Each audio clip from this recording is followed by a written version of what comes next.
Good morning. Jupiter and I are here, the people of Sparks. We are going to be starting at chapter 19. I looked ahead a little bit, and there's a couple really, really short chapters, so we might read more than just two today. I'm going to try to keep it around a 30-minute video like all the other ones. So we'll see how far we get. Chapter 19, Unfairness and What to Do About It. In the days after the hateful words had been scrawled on the wall, Dune went to work grudgingly.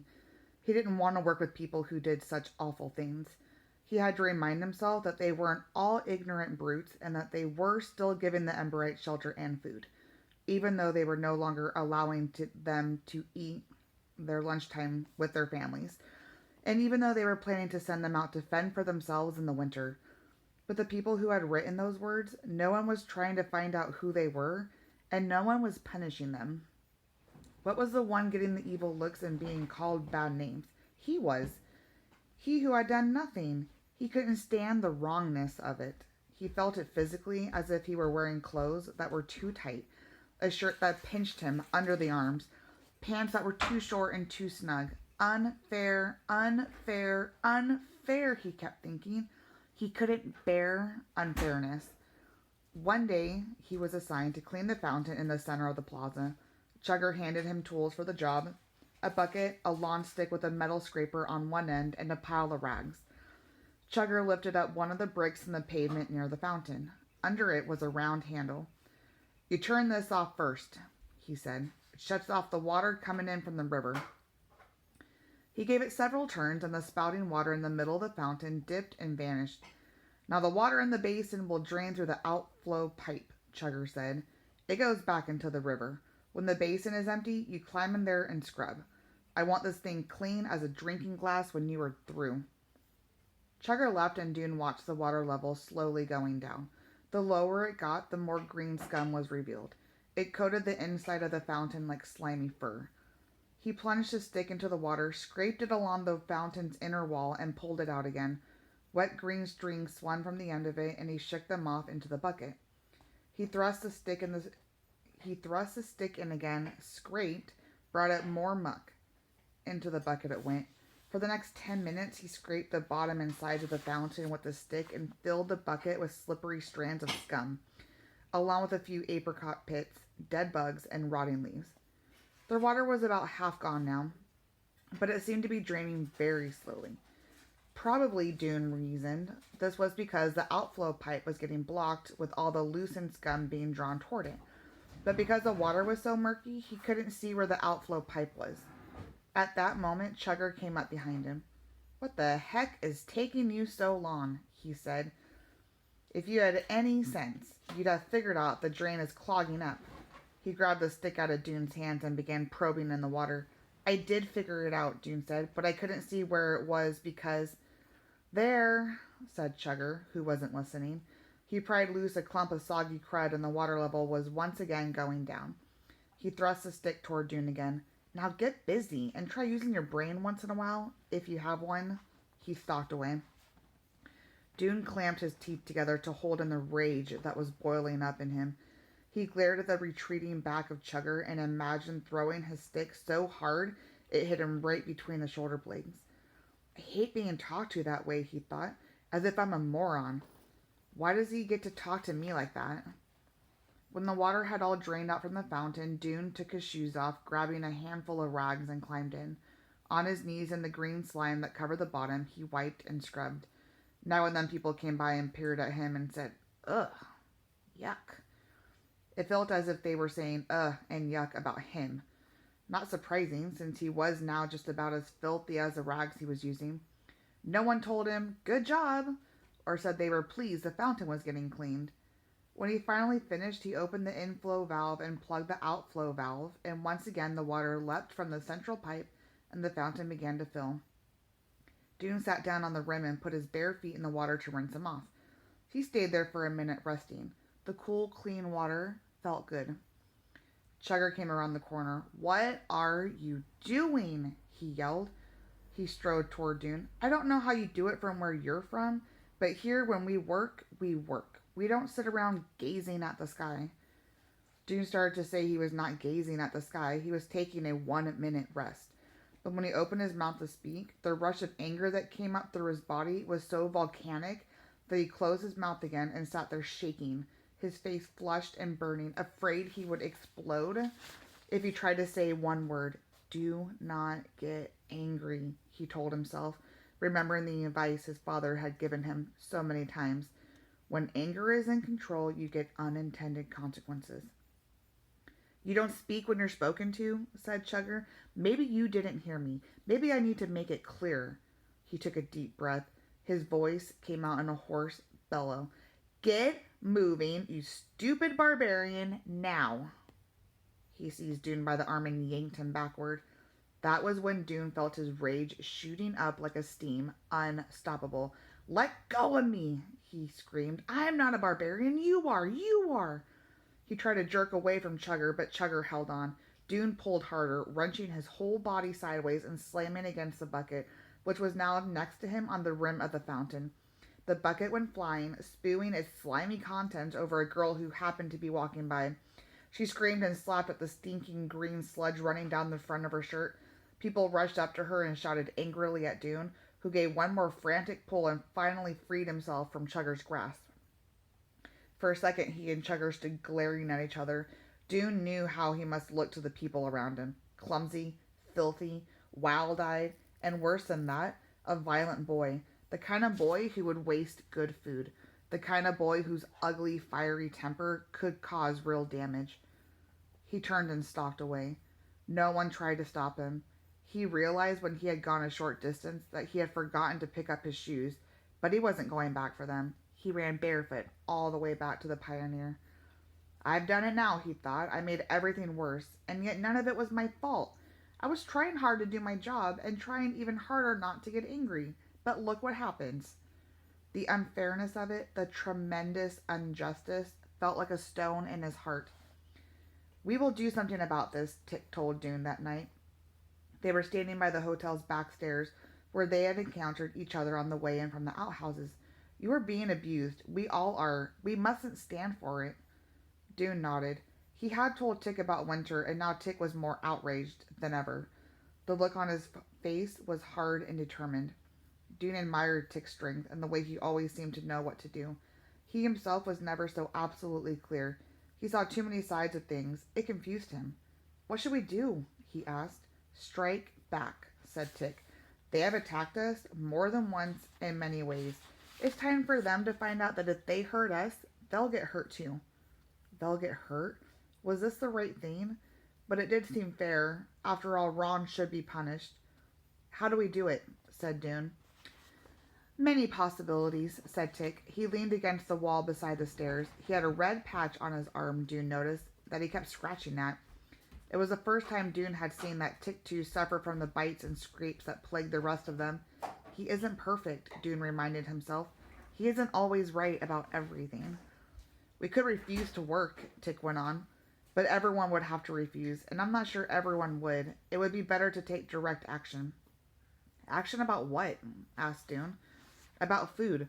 We don't get enough. This is an injustice all of us feel. So what about this? We storm the storehouse and we take what we need by force. Steal food? Said Dune. It isn't stealing. It's evening things out. It's getting what should rightfully be ours.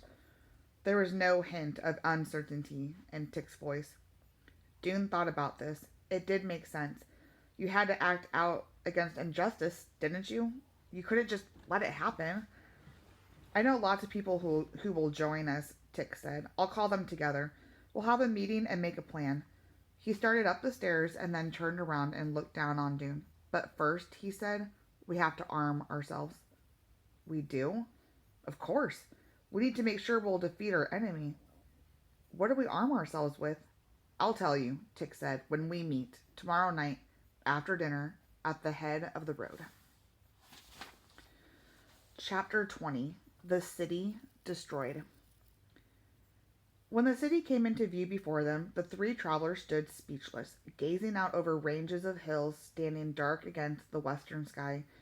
They could see that this had once been a city, To the right, a cluster of tall buildings still stood, tall beyond anything Lena had imagined.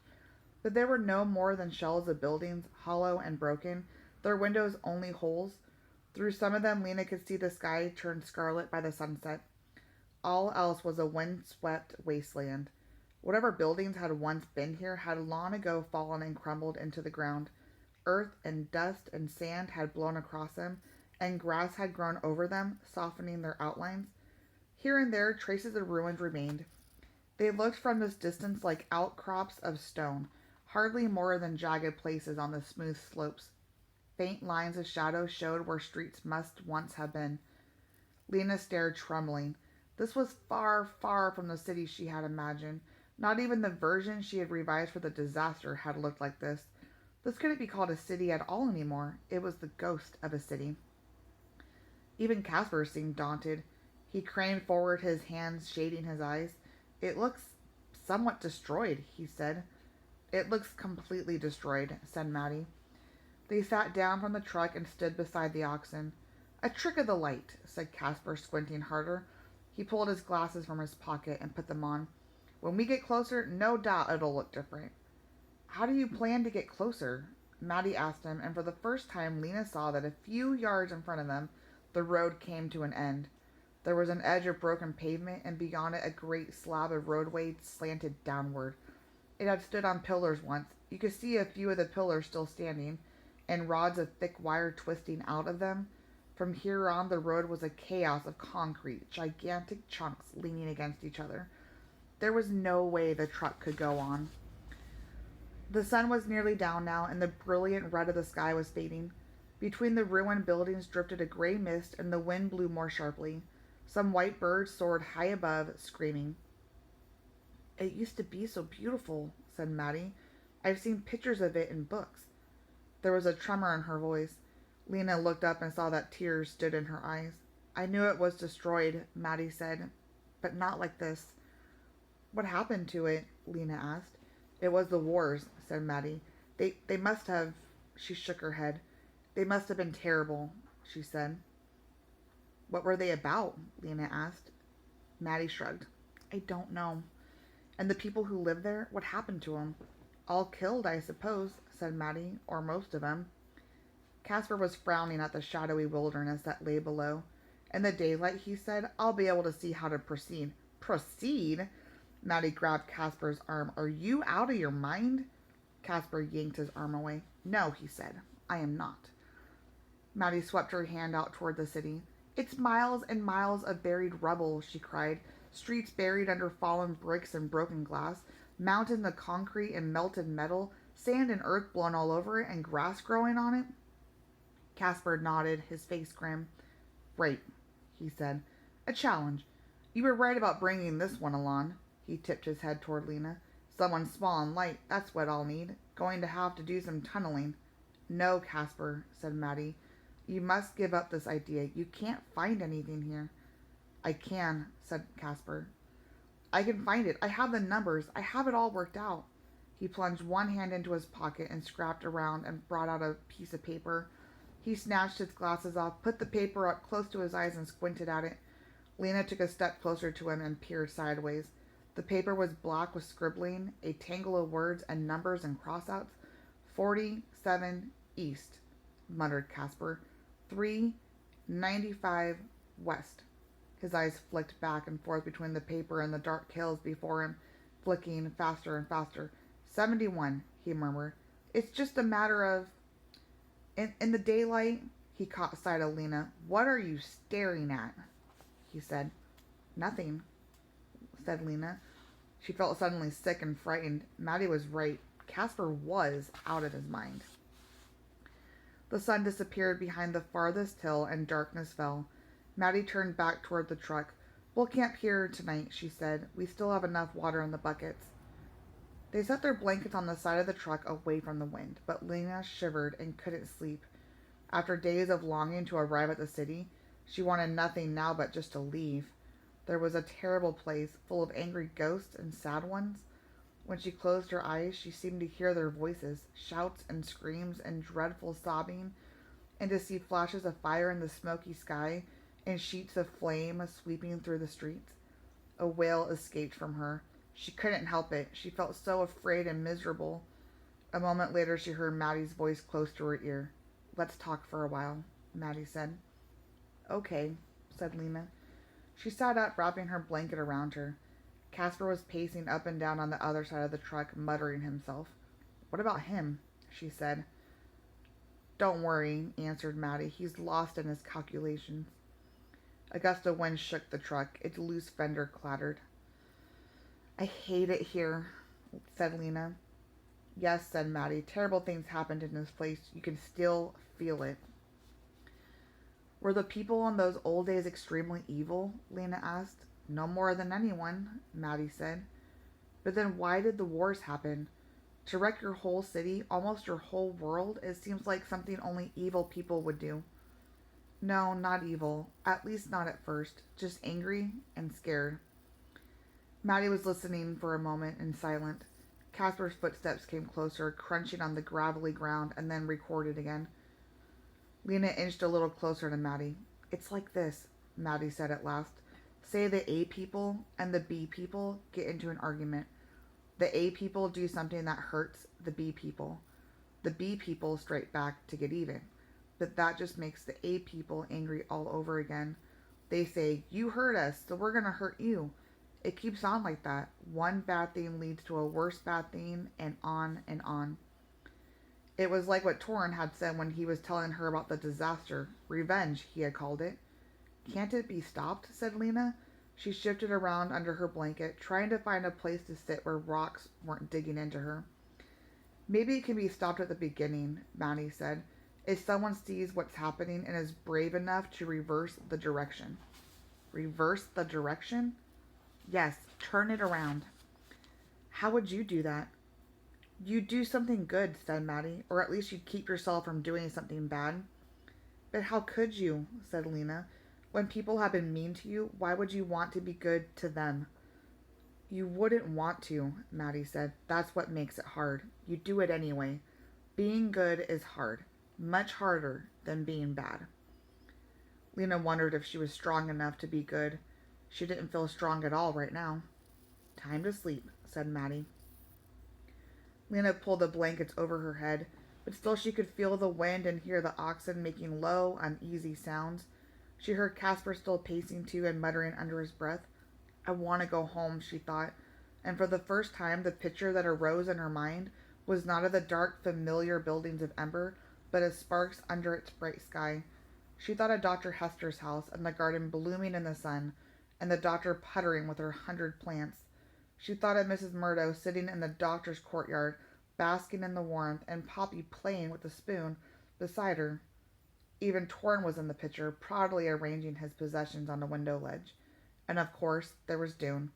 He should have been her partner on this journey. If he were here with her, she would feel less afraid. She missed him. Maybe when she got back to Sparks, he'd be tired of hanging around that boy named Tick, and would be ready to be her friend again. Those are some short chapters, so we are going to do one more. Chapter 21. Attack and Counterattack. The morning after the trouble of the fountain, Doone awoke to a clamor rising through his window from the front of the hotel. He looked out, but he could see only the tops of people's heads, all clustered around the front steps. He ran downstairs with his shirt still unbuttoned, flapping around him to see what was happening. The doors of the hotel stood open. Through them he saw that a heap of trash had been dumped on the front steps. He went closer and looked. The pile seemed to consist of rotten vegetables and filthy rags, scattered all over with shiny green leaves and sharp twigs and long creepers pulled up by their dirty roots. Doone stared at it with the same sick feeling he had when he saw the black words on the hotel wall. It wasn't so much the pile itself that made him feel sick. It was that whoever did this hated the people of Ember, and hated Doone himself in particular. This was an act of revenge. He went outside, edging around the pile. Clary was standing on the step just below it, peering down at the leaves and branches. "Why would they bother to scatter leaves on everything?" she said. "And they're all the same kind, too." She picked up a sprig and looked closely at the bright green leaves, rubbing them between her fingers, sniffing them. Strange, she said. But most people were too upset to pay attention to the contents of the pile. An angry buzz filled the air, and now and then one voice or another rose above the rest. "This is an outrage!" It was a clear, sharp voice. Tick Doon was sure. Then a high voice. "I hate them! I hate them!" That must be Lizzie. And sure enough, she was standing near Tick, dunking her shoes in a bucket of water to get the dirt off.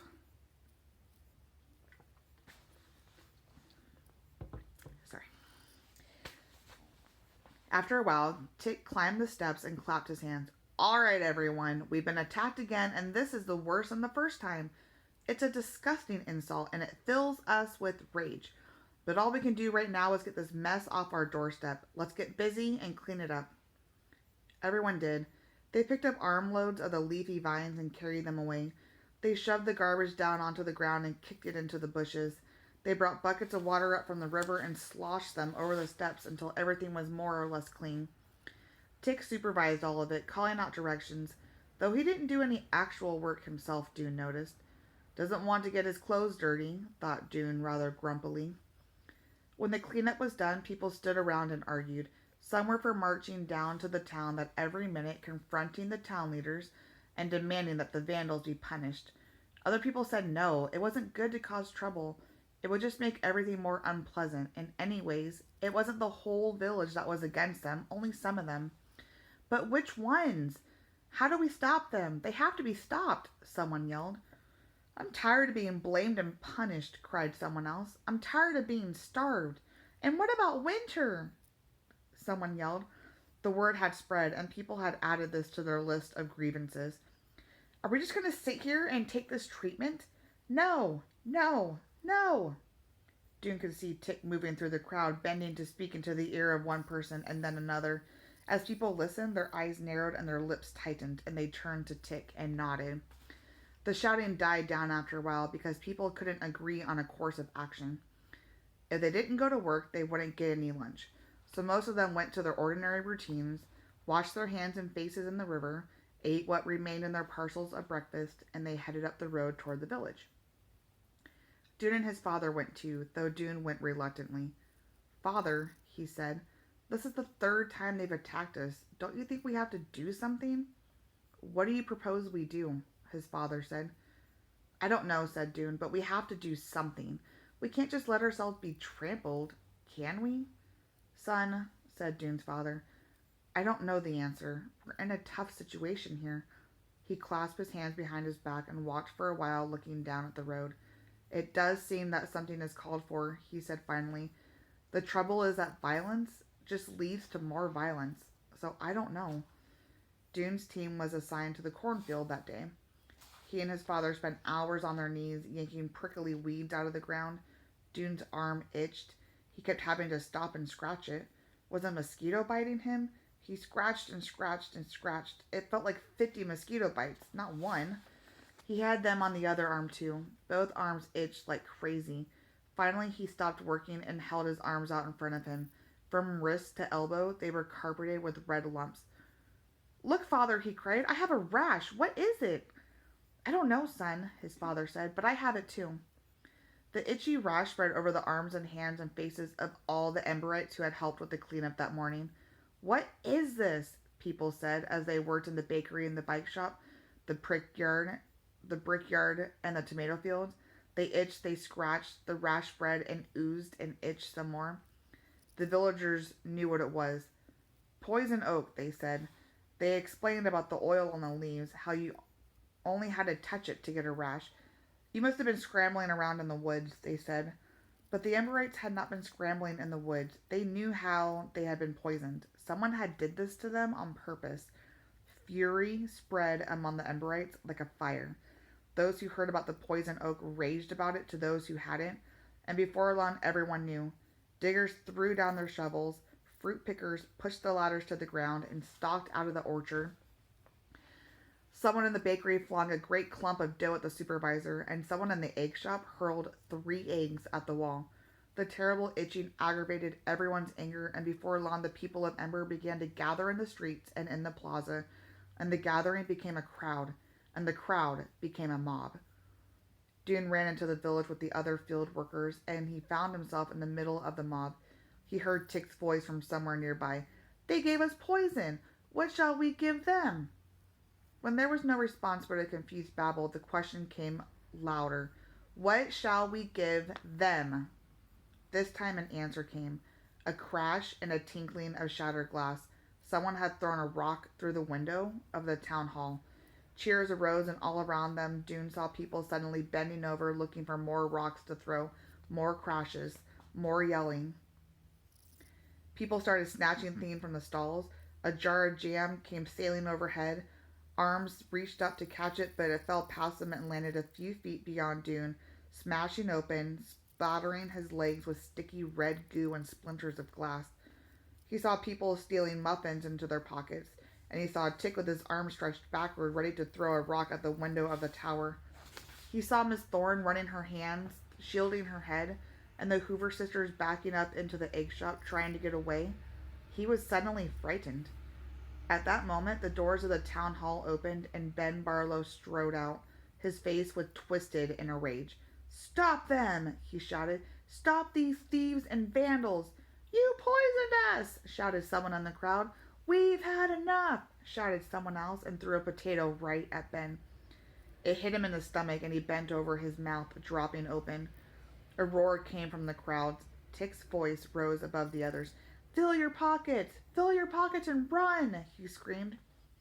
There was a mad scramble, and then the Emberites pushed their way out of the plaza and paced down the streets to the river road. Dune ran too. He saw Tick up ahead of him, sprinting fast, his shirt tails flying. Now we really are thieves and vandals, Dune thought. Was this a bad thing, or was it exactly what the people of Sparks deserved? That night, Tick went up and down the corridors of the hotel, knocking on doors and urging people to come to his meeting. They did come, at least 100 of them by Dune's count. They gathered at the head of the road as the daylight was fading. Dune saw Chet and Gil and Allie and Elvin from his old class at the Ember School, along with people he knew from the pipeworks, people he knew from Ember shops, and others.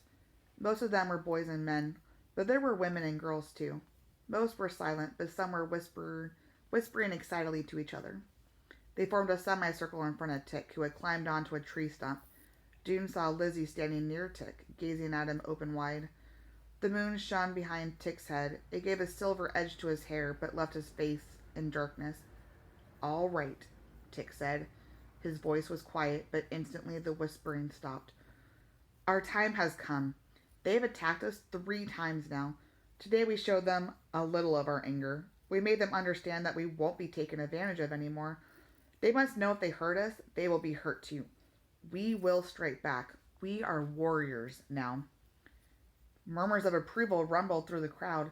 Dune was standing in the back, hearing several people echo Tick's words. "Strike back. Yes. Strike back. Yes. We are warriors now." "We must be ready," Tick said. "When the next confrontation comes, we won't be as disorganized as we were today. We'll have a plan. We'll be armed." More murmurs and a ripple of excitement. "How will we arm ourselves?" Tick asked. He answered the question himself. "We have what we need right here where we live. Look in your bathrooms. You'll find strong metal rods there, just the right length and enough for everyone." People looked at each other in puzzlement. Metal rods in the bathroom? But Dune knew immediately what he meant. The towel racks. Take them off the wall and you'll have a sturdy weapon that could do real damage. Bruising soft flesh, maybe even break a hard bone. Tick waited until the word was passed through the crowd and everyone understood about the weapons in the bathrooms. Then he said, "There are other ways to arm yourself too. Did you bring a knife with you from Ember? Are there still slivers of glass left in your windows in your room? Have you noticed that some of the stones by the river are just the size to fit into a fist?" Again, he waited. All around Dune, people were nodding and whispering. Dune tried to imagine what the uprising earlier that day would have been like if the rioters had been swinging steel rods and striking out with knives and broken glass. People would have been hurt. There would have been blood. But think of the hurt the villagers had inflicted on the Emberites. The pangs of hunger, the humiliation, the name-calling, the terrible itchy rash. Didn't one hurt deserve another? Wasn't he simply being squeamish to shrink from it? He would have to strengthen himself. he thought. Not just his body, but his spirit, his will. It would take a kind of strength he didn't have yet to strike another person with the intent to harm them. Tick was bending forward now and speaking in a softer voice. People shushed each other and listened. Go back now and sleep, my warriors. In the next few days, prepare your weapons and prepare your will. Remember how you felt when you saw those ugly words scrawled on our walls. Remember how you felt when the poison rush crawled up your arms. The people of Sparks will wrong us again. We could be sure of it. But when it happens, we'll be ready. After the meeting, Dune walked back to the hotel feeling vaguely uneasy. Tick must be right, but somehow Dune couldn't help feel wholehearted about being a warrior. Was it because he was a coward? He didn't want to be a coward. He didn't really think he was one. What was his problem then? The next chapter is chapter 22, Discoveries. We will read that in tomorrow's video.